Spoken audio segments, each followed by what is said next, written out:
कहानी की शुरुआत शिवा नाम के एक आदमी से होती है जो अपने बेटे चिंटू के साथ बाजार में सामान खरीद रहा होता है। चिंटू खिलौनों और चिप्स के पैकेट देखकर उन्हें खरीदने की जिद करने लगता है, लेकिन शिवा बहाना बनाकर मना कर देता है क्योंकि उसके पास इतने पैसे नहीं होते कि वह ये सब खरीद सके।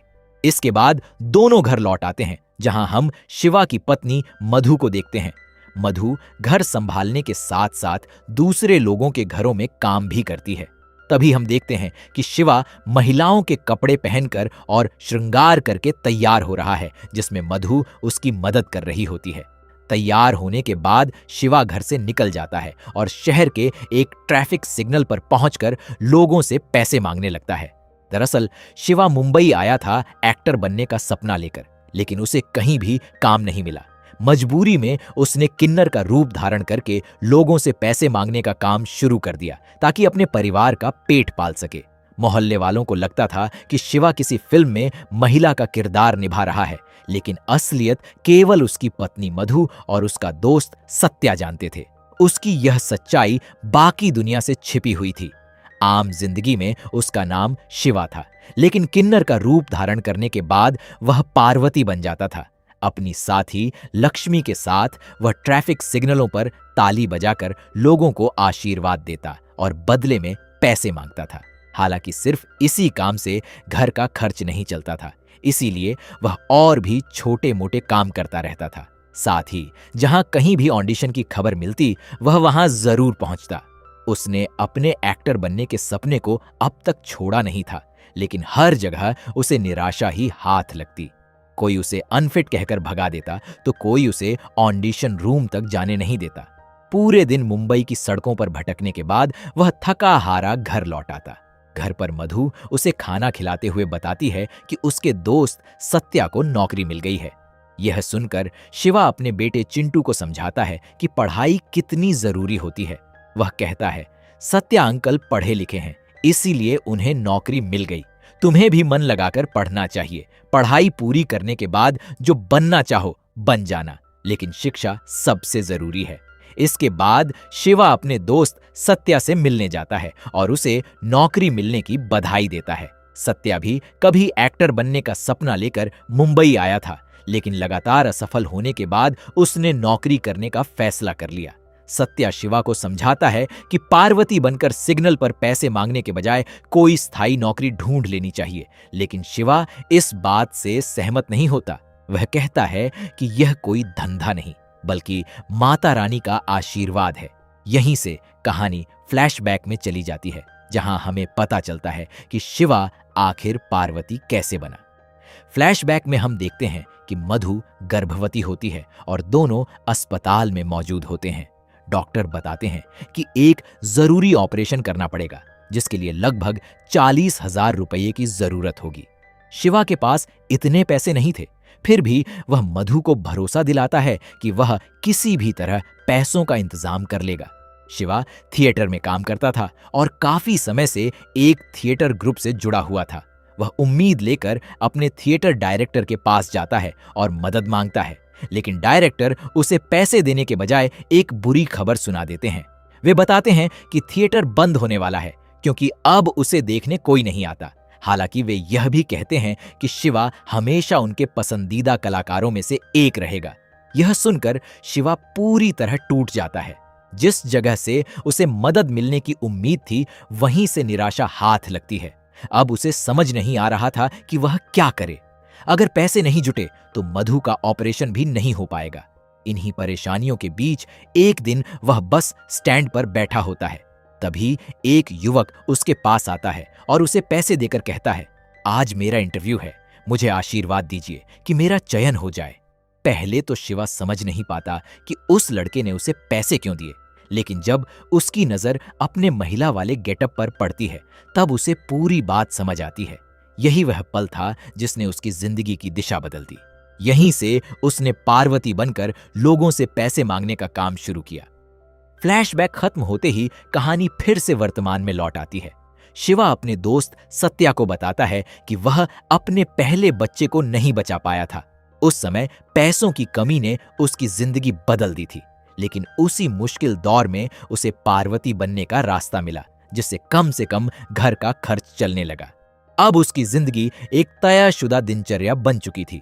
सुबह पार्वती बनकर ट्रैफिक सिग्नल पर जाना, बीच बीच में ऑडिशन के लिए भागना, लोगों की बातें सुनना, फिर जो भी छोटा मोटा काम मिले उसे करके कुछ पैसे कमाना, यही उसकी रोजमर्रा की जिंदगी थी। हालात सुधरने का नाम नहीं ले रहे थे, फिर भी शिवा उम्मीद नहीं छोड़ता।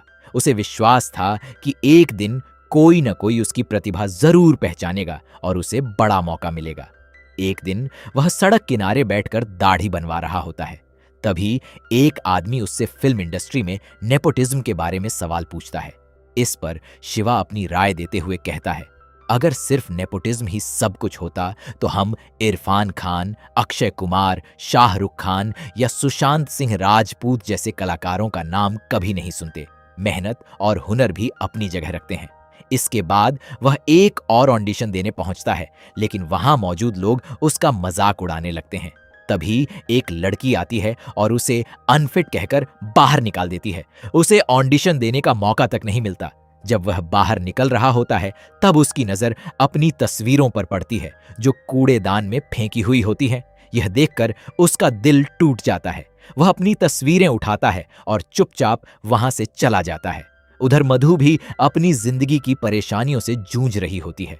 एक घर में काम करते समय उसकी मालकिन बिना किसी वजह के उसे खरी खोटी सुनाने लगती है और आखिरकार काम से निकाल देती है। पहले से ही आर्थिक तंगी से परेशान मधु के लिए यह बहुत बड़ा झटका था। वह बाहर आकर अकेले बैठ जाती है और अपनी बेबसी पर रोने लगती है। दूसरी तरफ शिवा भी लगातार संघर्ष कर रहा था। उसका सपना था कि किसी दिन वह किसी बड़ी फिल्म में मुख्य किरदार निभाए, लेकिन बार बार असफल होने के कारण अब उसने छोटे मोटे रोल करना शुरू कर दिया था। वह हर किरदार को पूरी ईमानदारी से निभाता था। उसे उम्मीद थी कि शायद किसी दिन कोई उसकी छोटी सी परफॉर्मेंस देखकर प्रभावित हो जाए और उसे बड़ा मौका दे दे, लेकिन उसकी जिंदगी शायद शब्द पर ही अटक गई थी। हर दिन नई उम्मीदें जन्म लेती और हर शाम टूट जाती। एक दिन सत्या मोबाइल पर छोटे छोटे वीडियो देख रहा होता है। वह शिवा से कहता है कि आजकल लोग ऐसे वीडियो बनाकर मशहूर हो रहे हैं। कई लोगों को तो इन्हीं वीडियो की वजह से फिल्मों में काम तक मिल रहा है, लेकिन शिवा इस बात से सहमत नहीं होता। वह कहता है, मोबाइल के सामने खड़े होकर कुछ सेकंड की वीडियो बना देना एक्टिंग नहीं है। असली एक्टिंग तब होती है जब सैकड़ों लोगों के सामने कैमरे, लाइट्स और यूनिट के बीच आपको अपना किरदार निभाना पड़ता है, जहां गलती की कोई गुंजाइश नहीं होती और आपकी जगह लेने के लिए दर्जनों लोग तैयार खड़े रहते हैं। सत्या उसकी बात समझता है, लेकिन कहता है कि आज के दौर में फॉलोअर्स और लोकप्रियता भी उतनी ही जरूरी हो गई है। इस पर शिवा जवाब देता है, बाजार हमेशा रहेगा, फर्क सिर्फ इतना है कि लोग क्या खरीदना चाहते हैं। कोई अच्छी चीज बेच रहा है तो कोई खराब। अब फैसला जनता को करना है कि वह किसे चुनती है। एक दिन पार्वती की कुछ साथी आपस में बात कर रही होती हैं। वे बताती हैं कि ट्रेन में एक आदमी किन्नर बनकर लोगों को धोखा दे रहा था। जब उन्हें सच्चाई पता चली तो उन्होंने उसकी खूब पिटाई कर दी। यह सुनकर शिवा घबरा जाता है। उसे डर लगने लगता है कि अगर कभी उसकी सच्चाई सबके सामने आ गई तो उसका क्या होगा। कुछ समय बाद शिवा एक जगह खड़ा होता है जहां एक प्रेमी जोड़ा आपस में झगड़ रहा होता है।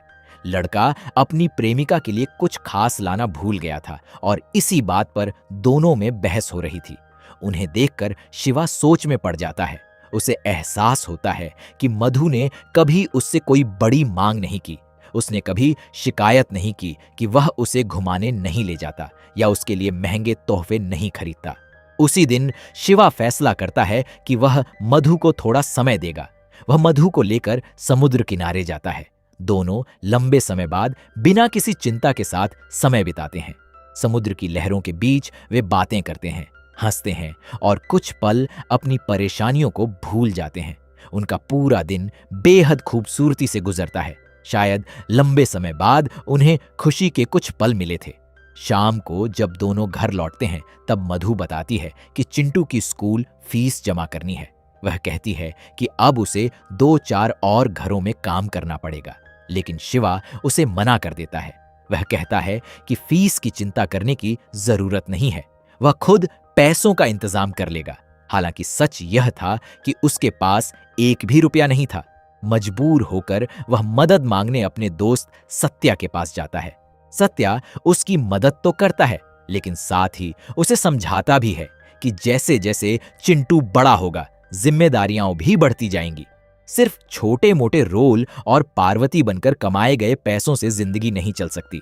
फिर वह एक कड़वी बात कहता है, कई बार लगता है कि एक्टिंग सिर्फ अमीर लोगों के लिए बनी है।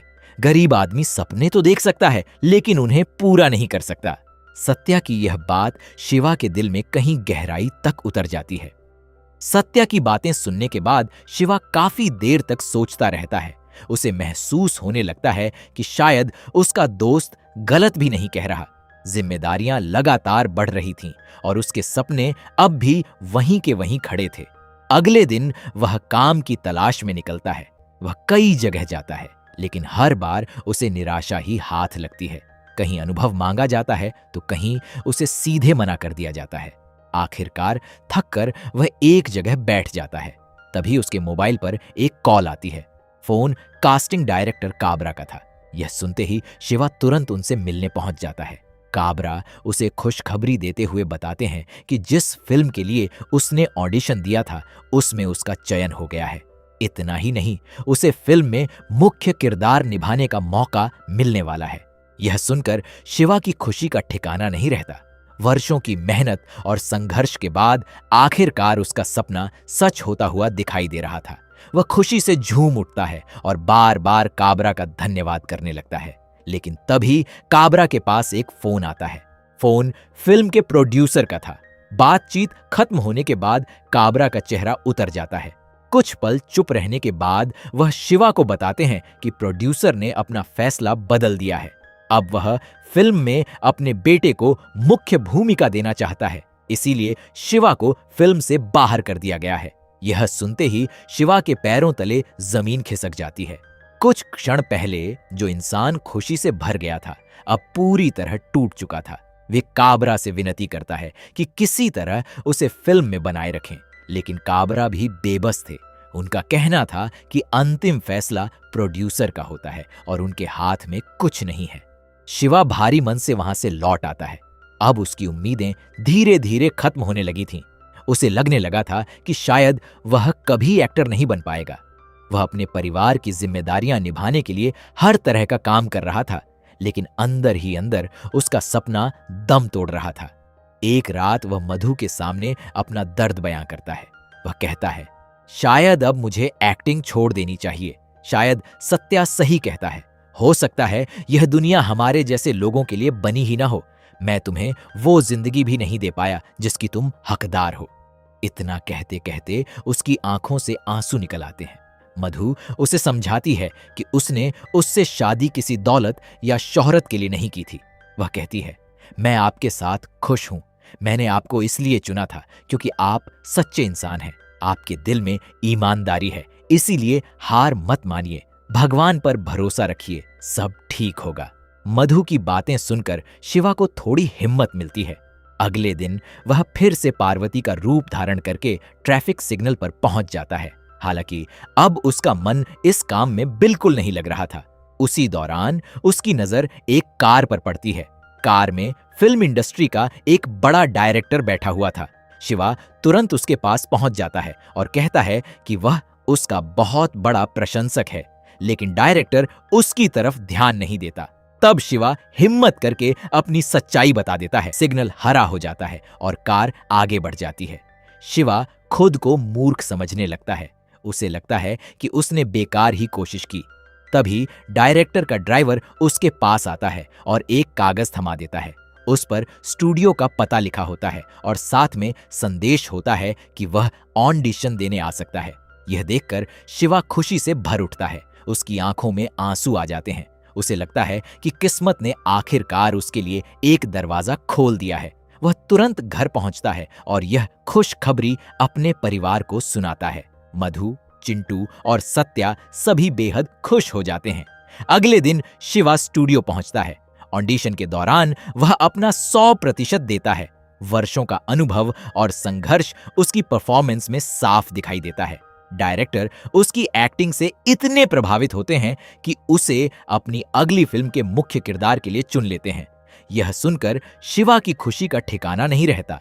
सत्या भी उसे गले लगाकर कहता है, तुमने साबित कर दिया कि मेहनत कभी बेकार नहीं जाती। सब कुछ अब बिल्कुल सही होता हुआ नजर आ रहा था, लेकिन तभी कहानी एक बड़ा मोड़ लेती है। अचानक पार्वती की आंख खुल जाती है। वह सड़क किनारे सो रही होती है।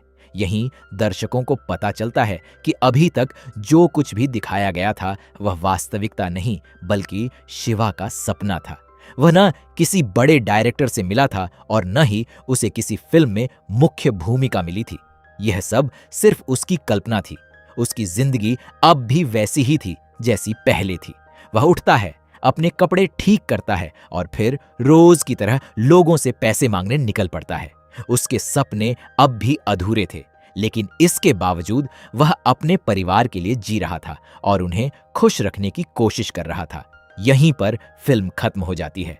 फिल्म का अंत यह बताता है कि मुंबई जैसे शहर में हर साल हजारों लोग सपने लेकर आते हैं। कुछ लोग अपनी मंजिल तक पहुंच जाते हैं, लेकिन अधिकतर लोगों के सपने रास्ते में ही टूट जाते हैं। यह कहानी उन सफल लोगों की नहीं है जिनकी तस्वीरें अखबारों और पोस्टरों पर दिखाई देती हैं। यह कहानी उन अनगिनत लोगों की है जो पूरी जिंदगी संघर्ष करते रहते हैं, लेकिन उनकी मेहनत कभी सफलता में नहीं बदल पाती। शिवा भले ही एक्टर नहीं बन पाया, लेकिन वह रोज अपनी जिंदगी में कई किरदार निभाता रहा। कभी एक जिम्मेदार पिता, कभी एक अच्छा पति, कभी एक सच्चा दोस्त और कभी परिवार का पेट पालने के लिए पार्वती बनकर लोगों के सामने खड़ा रहने वाला इंसान। यही उसकी असली कहानी थी और यही इस फिल्म का सबसे भावुक संदेश भी है।